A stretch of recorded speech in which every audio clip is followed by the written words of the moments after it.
So this month is the anniversary of legendary Game of Hero. So for a month long, they'll be celebrating, I think it's the 3rd year anniversary of this particular game. So for VIP players, there is a lot of perks for VIP players. And if you are a person who spend quite a lot on this game, there are a lot of perks for you as well. For free-to-play players, we get the crumbs. So what I would say to free-to-play players, if you can get VIP subscription for this month and this month only, please try and get the VIP and get some of the perks that's been given to VIP players. They're targeting VIP players particularly because a lot of people have cancelled their VIP subscription, including myself and a few other players within the game. But if you can afford it, get VIP for this month and this month only. Get some of the things that has been given to VIP players and then cancel. Sorry. Not gonna read too much into the news feed.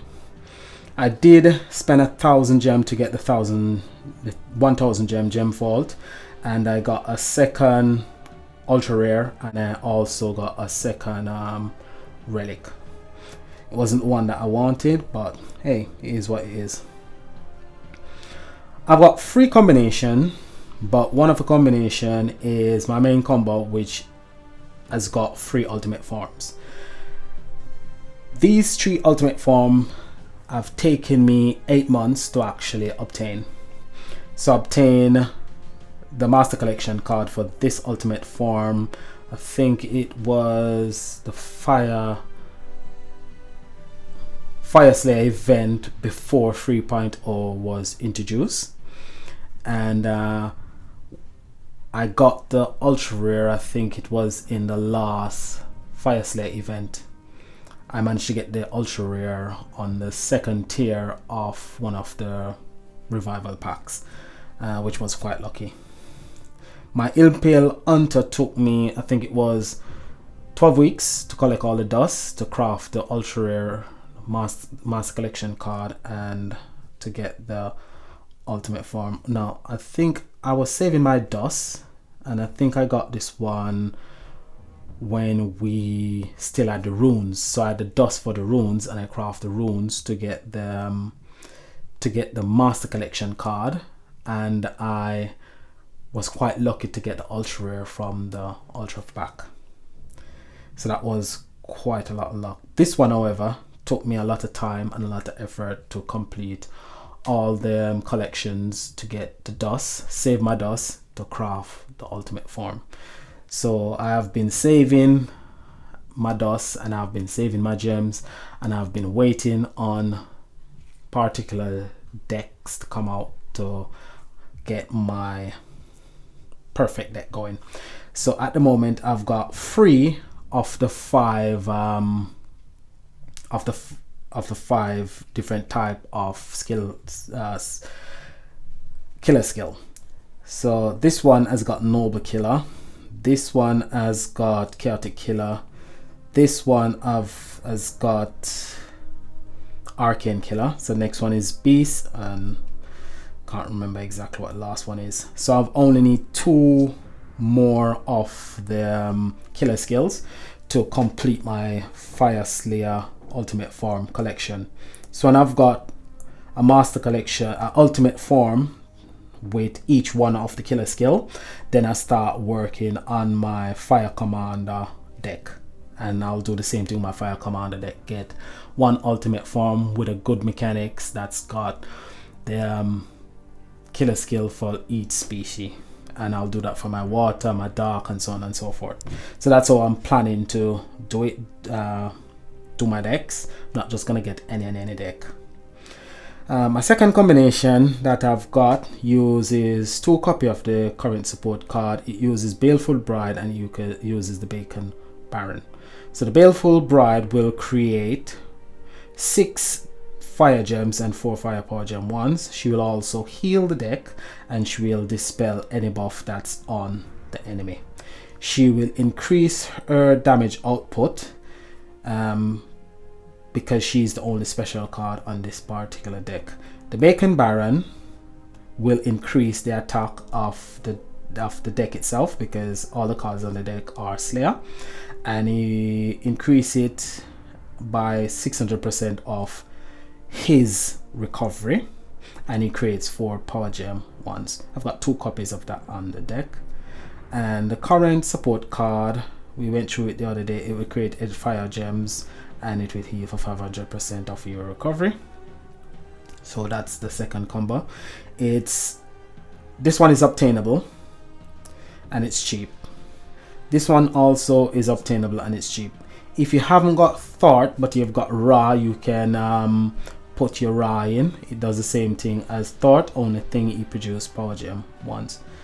I've got 2 support card on this as well, which are my main damage dealer. I've got the Dragon Dancer. The Dragon Dancer is there to produce my 4 fire power gem 4s, which is needed to get that extra 5 fire power gem 2s from Thor. I'm running 5 relic on each one of my combination. The 2 relic for the current event. I'm running the Scarlet Enforcer, the Gorin Glove, and the Bacon Bomb. Each one of these combinations are effective.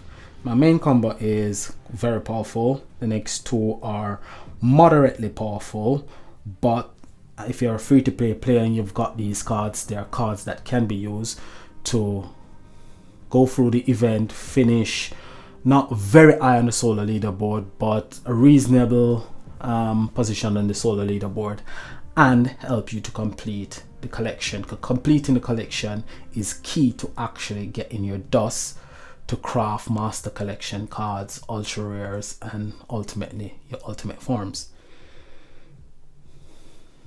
So we're gonna go ahead and we're gonna use our Dragon Dancer deck first and foremost. So the Dragon Dancer deck is not very powerful because it uses 3 generation 2 cards, and Dragon Dancer is quite an old card.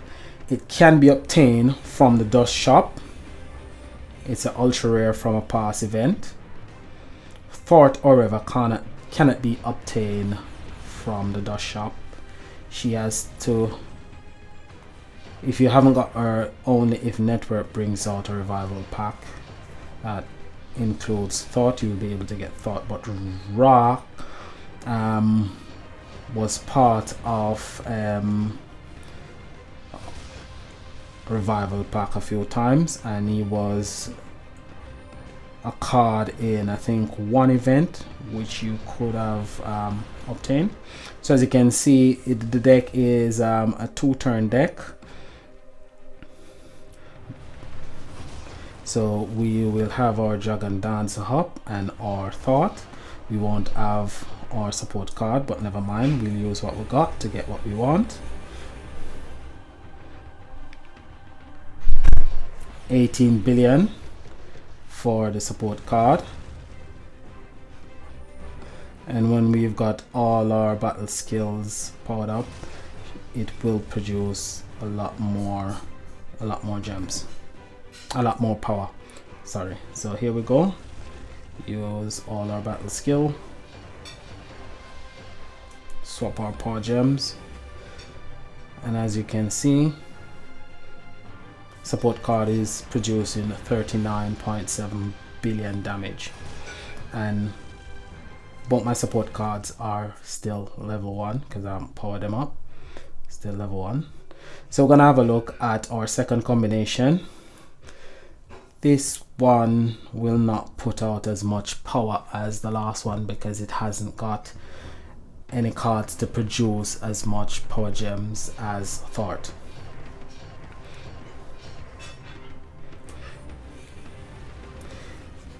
So the Baleful Bride on the first turn will produce 6 fire gems, and it will also produce 4 fire power gem ones. So you have to do a second turn, and on the third turn she will produce fire gems and fire power gems. There she go. And then activate your 2 Bacon Baron, and then your 2 support cards. Swap your power gems and watch your support card do its magic. So 26 billion damage, which is quite a respectable amount of damage for a deck that's cheap and obtainable. So what you can do is every time Baleful Bride produces power gems, you can actually try and save as much of those power gems as possible. So you get heal from your Baleful Bride, and we're working on our Bacon Bomber. There he goes. He's up now. We'll take the hit. She'll produce a bit more. We'll activate our 2 Bacon Bomber, and then we'll swap our power gems and should produce a bit more power with that attack. So there you go, 69 billion from both my support cards, and that's the power behind that deck. So quite a respectable amount of damage. This deck is very powerful, so we need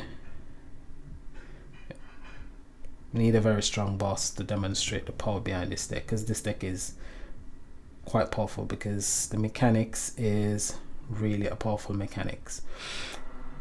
This particular deck is not as powerful as the Hard Worn Gorilla or the BioBlitz deck, because what Network done was, I would say it's a stealth nerf.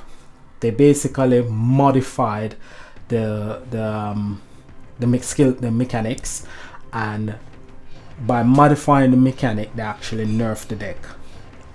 So what happens with the BioBlitz and the Hard Worn Gorilla deck is, if you use 3 key, that second attack that they do will be boosted by the 3 key. With this particular deck, it's not boosted by that 3 key attack. So that secondary attack is not boosted. You only get 100% of the 150% of the total damage that you dealt in your main attack, and it's not boosted by your 3 keys. So that's a bit of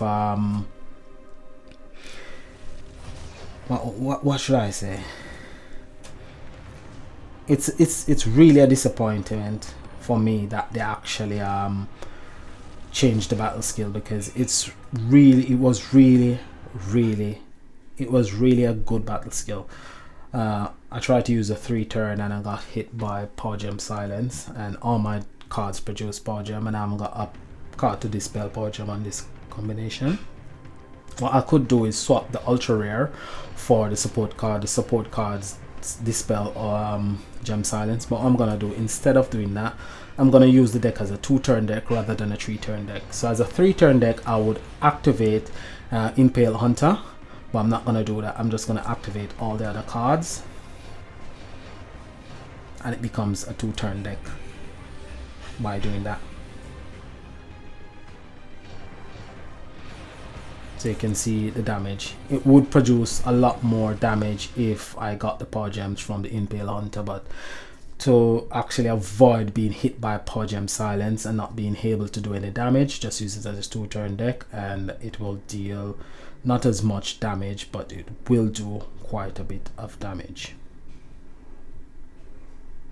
This one has got Weaken, and we have got a card that dispels Weaken, so we'll go ahead and actually fight this boss. So what Weaken does, Weaken will affect any card that boosts your damage output. So it will actually make the battle skill for that particular card ineffective, so you won't be able to use it. So there we go. We've used the Impaled Hunter. We'll take the hit, we produce our Power Gem 4s, then we go from right to left. Reason why I like to activate from right to left is, if we had this killer skill active and say we are up to 150 skill points, if you go from left to right, you would actually create your ultimate gem using up your 150 skill points. So Final Formation wouldn't be able to create its 8 power gem force, because it needs at least 50 skill points for its battle skill to be active.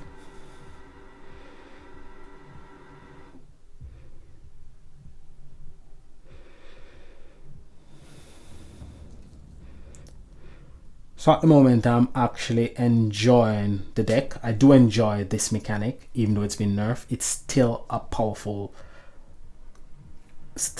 deck. Not as powerful as the Bioblitz deck, but it's still powerful enough to do quite a bit of damage. So it's enjoyable to play with. As I said earlier, if you can afford to get VIP for this month and this month only, do get it, to try and benefit from having the VIP this month. You will get a lot of perks this month. Try and complete your quests. Each event, if you haven't, even if you're not doing very well on the solo leaderboard, still try and complete the quest to get all the dust that's available from the quest. Save your dust. Make certain that the cards that you're using your dust to craft are cards that you really want, cards that are going to be very useful later on, because they do lose their value after a certain time. But if they've got good mechanics and they've got good damage output, they will retain their value for a longer period. So leave a comment below and tell me if the information that I'm giving you is any good, if it's helpful. Tell me what you think of the vault. I think the vault is a brilliant idea, and I think they should keep it as a permanent feature within the game. Tell me what you think of the celebration, and like, subscribe, and as always, this is Ike saying peace and have a great day. Bye.